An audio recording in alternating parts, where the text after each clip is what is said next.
Afternoon. You're watching Israeli News Live. We have had explosions that have rocked Belgium this morning in the capital there. This comes after the arrest of Salam the other day, the terrorist that was captured there in Belgium by the Belgian police and secret forces there that captured him in, of course, a gun battle that did ensue in that. One was killed, one of the men that they were involved in trying to arrest, and since then we're seeing here images here on RT News. This is live footage right now that from down in Belgium there have been two terrorist attacks there. They both were suicide bombers, one at the airport, the other at the metro subway station there in Belgium. And we were just in Belgium ourselves about 2 or 3 weeks ago, and Belgium has a very stepped up security there in the country there. Everywhere there are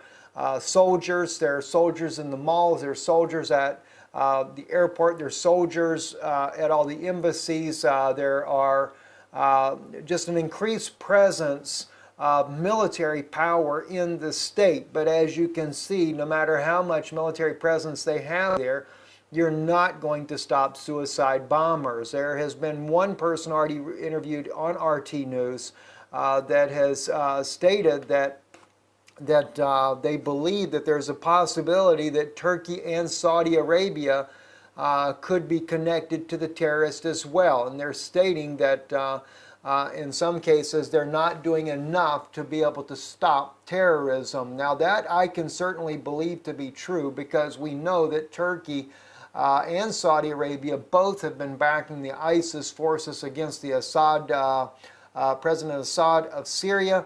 And and of course, we see that Turkey has been very much into a genocidal mode against the Kurdish people there in the southeast corner of their own country, as well as crossing into Iraq and attacking there. So I can see exactly how this could unfold, and there could be ties with Turkey or Saudi Arabia in the background, no doubt. But this has been a horrific attack that has taken place there in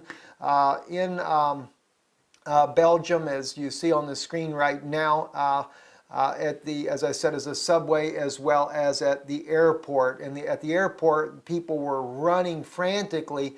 You see the smoke rising up. No doubt the suicide bomber just probably brought a suitcase inside with them. Whether or not he stayed there and detonated it, or whether or not it was he had the explosives on himself or herself, that's still unclear as of yet.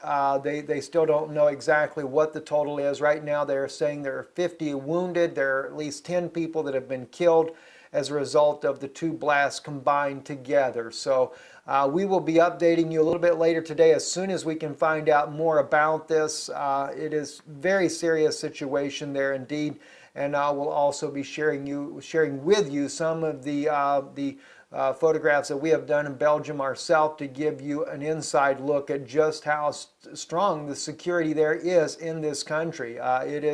We were surprised ourselves to see such a huge military presence there in Belgium when we were there a couple of weeks ago.